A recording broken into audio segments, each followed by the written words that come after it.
Oui, salut à tous. Ici Serge Branco, ancien lion indomptable champion olympique. Je vous interpelle ce jour pour déjà vous tenir informé de l'arrivée, de la dépouille de notre ex-coéquipier et ami Modeste Mbami, aujourd'hui à l'aéroport de Yaoundé-Simalène.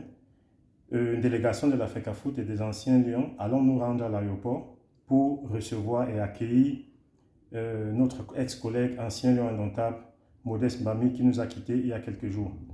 Je voudrais ici déjà, pour la mémoire de Modeste Mbami, dire que nous les anciens lions, nous les anciens footballeurs, nous devons nous regarder en face, nous devons nous interpeller les uns des autres pour voir comment dorénavant fonctionner main dans la main, fonctionner tous dans la même direction et avoir un objectif et un but commun.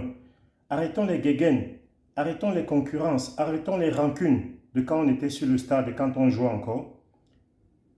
Aujourd'hui, nous sommes tous des retraités, nous sommes tous des pères de famille, nous sommes tous des responsables.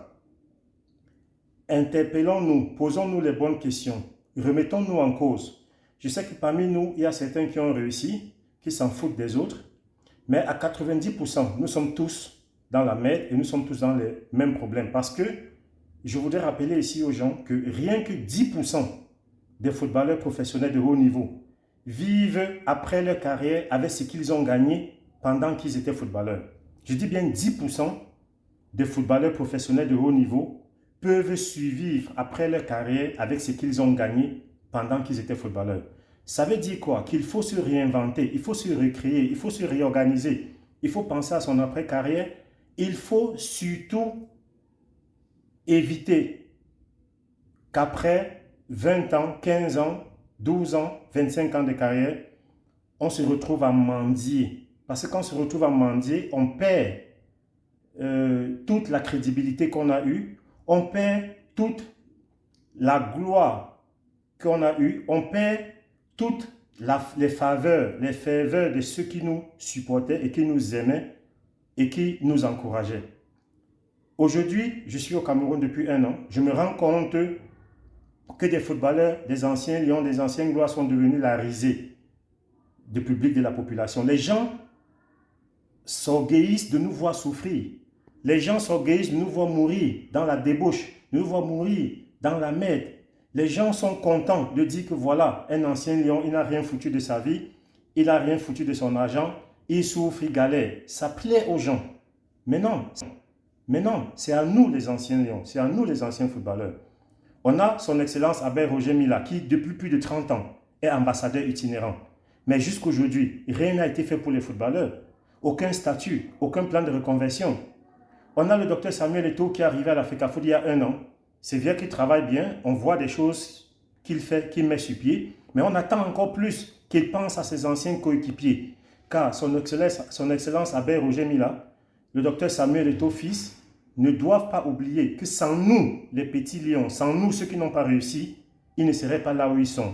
Donc on attend d'eux qu'ils, une fois que la dépouille de notre ami Modeste Mbami sera inhumée et que le deuil sera passé, on attend à ce que son Excellence Albert Roger Mila, qui nous représente au niveau du chef de l'État, au niveau de la présidence, puisse enfin faire quelque chose pour ses anciens coéquipiers et pour les anciens lions.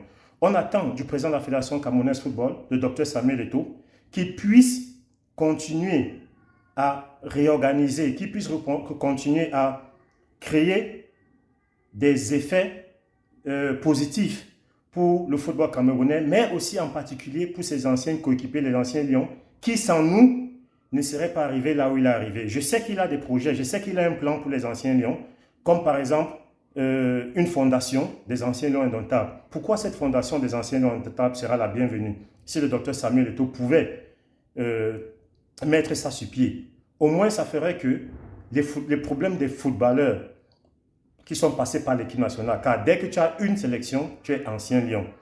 Les problèmes des anciens lions, les problèmes de footballeurs, des anciens gloires du football camerounais pourraient être pris en charge par cette fondation dès la base. Il ne faut pas toujours attendre la fin des carrières pour venir offrir des maisons aux anciens lions ou venir offrir des strapontins ou donner des marchés, comme je vois ça se passe ici. Non, il faudrait un plan de carrière, il faudrait un statut d'ancien footballeur, ancien lion indomptable, ancien gloire du football camerounais, car c'est nous, tous ensemble, qui avons fait le Cameroun, la gloire du Cameroun, qui avons fait le nom Cameroun, qui est aujourd'hui un nom en or, un nom de premier plan, un nom de premier choix sur la scène mondiale. Quand on parle de football au monde, en Afrique, on parle d'abord du Cameroun. Prenons conscience, posons-nous les bonnes questions, remettons-nous en cause, mettons les bases d'une nouvelle génération des anciens lions, des anciennes gloires du football camerounais, en créant la fondation des Lions indomptables. J'interpelle ici le président de la Fédération camerounaise de football, le docteur Samuel Eto'o, de penser à nous, de penser à ses anciens coéquipiers. Il a joué avec nous, il était sur le terrain, il sait ce dont on a besoin. Merci.